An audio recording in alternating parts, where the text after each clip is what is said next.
what's going on, guys? It is Foxy98 here, and welcome back to a brand new F1 2017 career mode video for you guys today here on my channel. Today we are back with Season 2 for the Spanish Grand Prix, and as you can see, we've got an introduction here from Chris, who I believe is telling us stuff to do with about resource points and what we've fitted, and we've got two new parts. So we've now put the part on for the aerodynamics, and we've also got the durability part for the turbocharger, so we're getting a lot more durable now, and we've also got a little bit more extra to the aerodynamics. So there you can see the turbocharger and also the aerodynamic parts fitted to the car. So we've now got one part to the powertrain, and we've got 5 parts to durability, so a lot of durability parts been added to the car.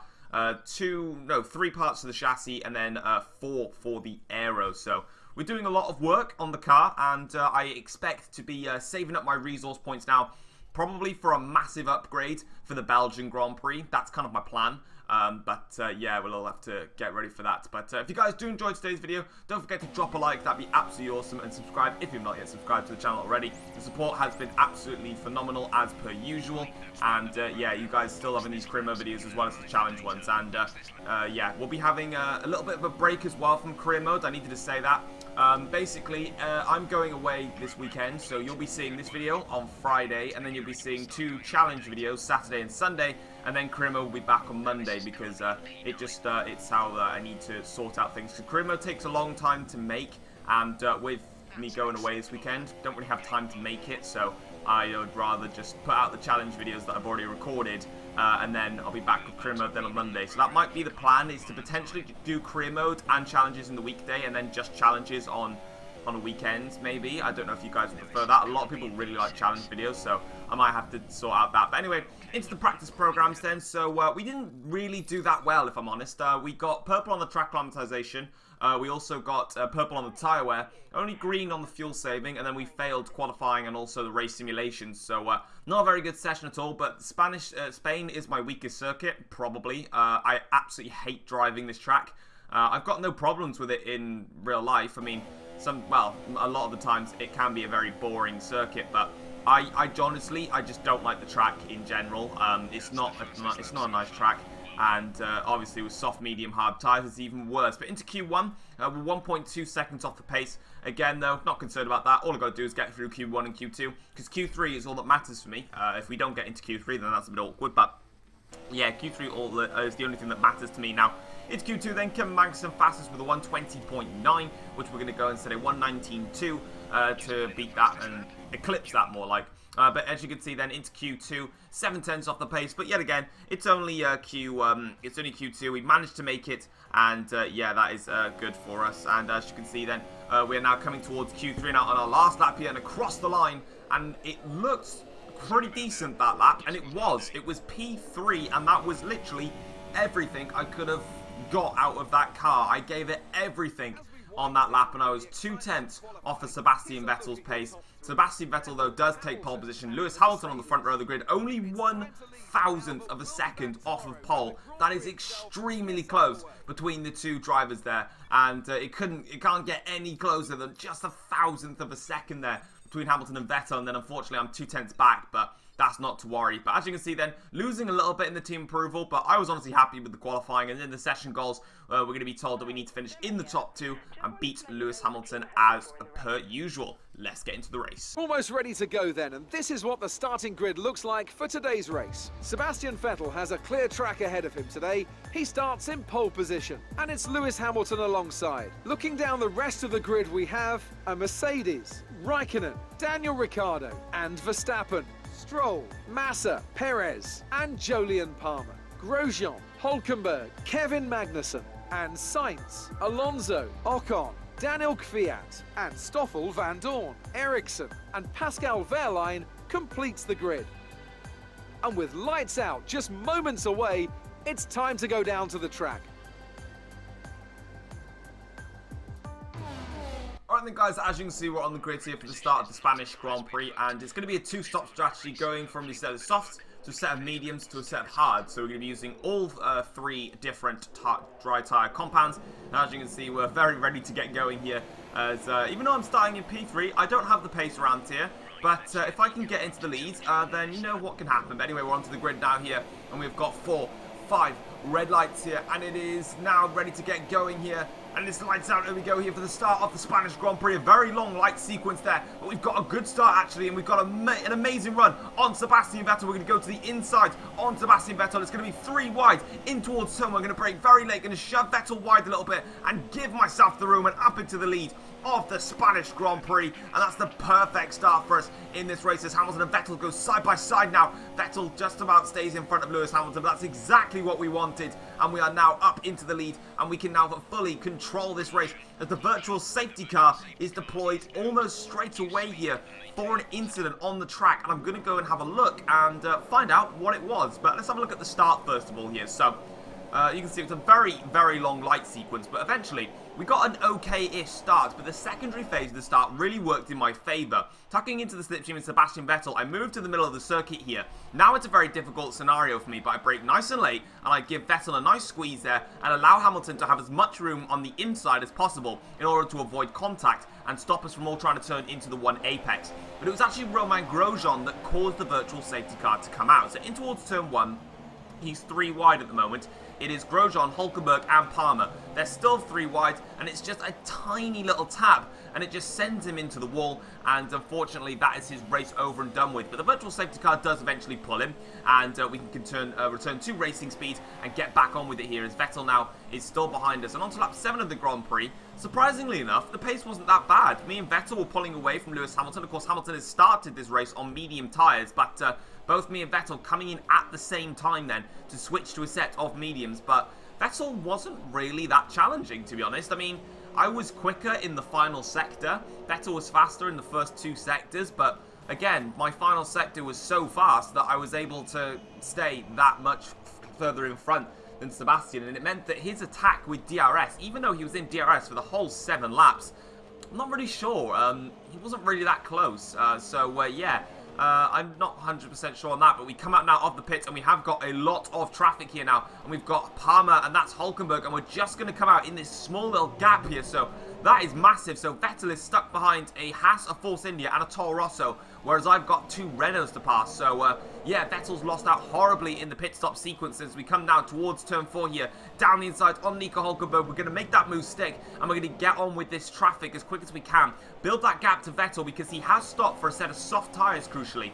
I'm on a set of mediums, Vettel has gone on a set of soft tyres. Can he take those to a stint where he can go onto the hard tyres? Not quite sure, but Vettel with a very bold strategy here in this Grand Prix. So with him on the faster tyres, I need to get past this traffic, although they are all on soft tyres by the look of it. So I'm not going to have a lot of time to pull away when I get the opportunity. But in the dirty out of Jolyon Palmer, losing the back end ever so slightly. But as we come towards the hairpin now, we're going to go brake nice and late down the inside. Palmer actually locks up and basically just gives us the position there. So Palmer just being an absolute idiot as always, locking up there and causing some problems. So onto lap 10 of the Grand Prix now, and we set the fastest middle sector until the virtual safety car comes out because Jolyon Palmer is out of the race. So despite him locking up earlier, he is now out of the Grand Prix, and I believe he has parked up just on the exit of turn 4. The virtual safety car ends, we can get back racing. Vettel and Hamilton have now cleared the traffic, and you can see them coming through turn 3.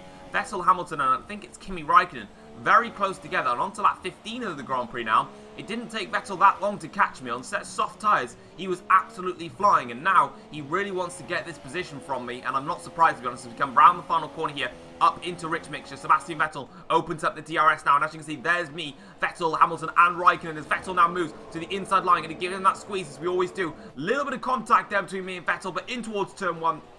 Vettel has a tighter line, and round the outside we go to defend the position. But you can see that the top 4 are all now in the same shot. The top 4 are going to do battle here in the Spanish Grand Prix, and the person that's leading the fight is myself. But on to lap 18 of the Grand Prix, we have a scenario here. It's time to make our pit stop, but Vettel made his pit stop 2 laps earlier. Of course, he was on a set of soft tyres, but he made that work, and he's onto a set of hard tyres, but he pitted 2 laps earlier. So he's actually got a very nice undercut on us, and this was something now that I was really concerned about. And as we come in for our set of hard tyres now, do we actually have enough to stay in front of Sebastian Vettel, or did Ferrari once again do me on strategy, which they have been doing all season long? You can see in the background, that is Sebastian Vettel as we now just slowly trundling down the pits here. We're out of the pits now. There is Sebastian Vettel. Here is myself. There's Kimi Raikkonen as well. Vettel gets into the lead of the Spanish Grand Prix in a net P1 because Hamilton hasn't made his stop yet. But the undercut has worked for Ferrari. And again, They have done me on strategy, and this is so frustrating that I just can't seem to get strategy right in this career mode. But I am going to continue to push on in this Grand Prix, and on to the end of the lap. I've got DRS now. I am going to be trying to attack Vettel here. I am a long way back, but I've got so much more straight line speed. There's Lewis Hamilton as well coming out of the pits. We're going to rejoin just in front of him, but look at the closing speed that we've got on Vettel down the inside here. Massive lunge, but we've made that stick, and we're back up into the lead of the Spanish Grand Prix. And Sebastian Vettel's love for getting the undercut work has not paid off, because we have made that move stick. We had an absolutely flying lap then. We gave it everything to get in front of Sebastian Vettel there. Now we can continue to hold him up, and now I need to find a way to get Lewis Hamilton in front of Vettel. I'm going to try and get him in front and see if we can get a Mercedes 1-2 out of this and spoil Ferrari's party. But Vettel is now fuming that he got overtaken by such a huge lunge, and now he's coming back at me now with some DRS here. He's coming from a long way back, so he's also got some great closing speed now. Vettel towards the outside line. He's going to give me the inside, but down the inside, it doesn't matter where you want me to defend against Sebastian. I'll still defend and keep the position, and we're still back up into the lead of the Grand Prix as Vettel gives yet another attack on us, but we can still hold the position. And on to lap 23 of the Grand Prix now. Vettel is right behind us, but you can see the top four all just battling really hard now. And as you can see here, Vettel with a great run once again. This time Sebastian is going to go to the inside, I believe, the turn one, and he does so there. That is Sebastian now making his move to the inside. Once again, giving you that very tight line, Mr. Sebastian. Then I'll swoop round the outside and get the move done on Sebastian and up back into the lead of the Spanish Grand Prix. Hamilton can stay in behind. Now I need to start thinking of seeing where I can let Hamilton through. But as you can see here, some problems. We've got Marcus Ericsson and Pascal Wehrlein doing battle here. And as you can see, Ericsson smashes me off the road there. But somehow, despite being hit off by Ericsson, I've actually stayed on track there and got the lap done. So luckily no damage there. But these two Saubers really got on my nerves there. And the gap is now 1.8 seconds between myself and Vettel as they are stuck behind Ericsson. They got stuck behind him for the entirety of the last sector. So I've got a bit of breathing space. And on to lap 31, that 1.8 seconds is closed down. But now, where can I don't know how to get Lewis Hamilton in front in this stage of the race. But I think I have an idea, and it's going to be on this lap. So Sebastian Vettel now comes pressing forward. You can see he's got the DRS. He's got incredible closing speed here towards turn one, towards the outside line. He's going to go. I'm going to shove him very wide. Look at that, very cheeky, and Hamilton does sneak it through. So my move on Sebastian Vettel has worked perfectly. I did exactly what I did on lap one. Remember on lap one when I shoved Vettel wide and Hamilton nearly got the move done? I did the same thing here. Vettel went to the outside line. I shoved him to the edge of the circuit to where he had to back off because there was no more room. And I've given Hamilton second place, and on to the last lap of the Grand Prix now. Stoffel Van Dorn is in front of us, but it is going to be a perfect result here. And that is really going to disappoint Ferrari. But opening up the DRS, I didn't even need to open up the DRS, across the line to win the Spanish Grand Prix. It's a Mercedes 1-2, and we have managed together, me and Hamilton, to fend off the Scarlet Red Ferraris and take a 1-2 here today. And Toto Wolff very, very happy with that, and Mercedes should be happy with that. It was an amazing race taking on the two Ferraris today. And as you can see, celebrating the victory here once again today. Lewis Hamilton should be happy with second place as well. But overall in that Grand Prix, it was a complete role reversal of Russia. In Russia, I had the pace. I was so much faster than Ferraris. Didn't get the win for it. Here in Spain, I didn't have the pace. I don't like this track. Got the win though. So yeah, I was able to use my defensive characteristics to stay in front. And it's something that I found very, very fun and easy to do. Defending on F1 2017 for me, in F1 games in general, is something that I'm very, very strong at. And I've not lost my defensive touch. And I was able to use my defensive touch to tactically get Lewis Hamilton into second place. And that's crucial for Mercedes-Benz overall in the Drivers' Championship. But there's the full classification then. Hamilton finished 4/10 behind me. Sebastian Vettel finished about a second behind in the end. Kimi Räikkönen, I don't know if he had a problem or not, but he did drop off the pace. He finished 3.8 seconds back, despite the fact he was right there. In the driver's standings, the gap is now 41 points between myself and Sebastian Vettel, with Hamilton and Räikkönen both 53 points back. And Lewis obviously yet to get a win in this career mode. And of course, he did DNF in China Yeah, and he also had a bad race in Australia. So Hamilton obviously starting to make a little bit of a fight back. In the constructors standings, Mercedes are now 41 points clear of Ferrari after today's 1-2, which is exactly what we needed. And a very, very strong result for the team overall in general. But a very tactical race, a very difficult race. But I thought it was really, really fun. Battling with the Ferraris, doing the battle then in the pit stops, going back on track and taking on the Ferraris, and then trying to be tactical to get Hamilton in front of Vettel. I thought it was a very fun race. But here come the resource points now, stacking up for us, and that is it. And you can see then we get up to 27 points on that mark. But anyway, guys, if you have enjoyed today's video, don't forget to click a like. That'd be absolutely awesome. Subscribe if you have not yet subscribed to the channel already. And yeah, I will see you guys if we get a new core competency of pit stop efficiency. I'll see you guys for another video very, very soon. Take care all, guys.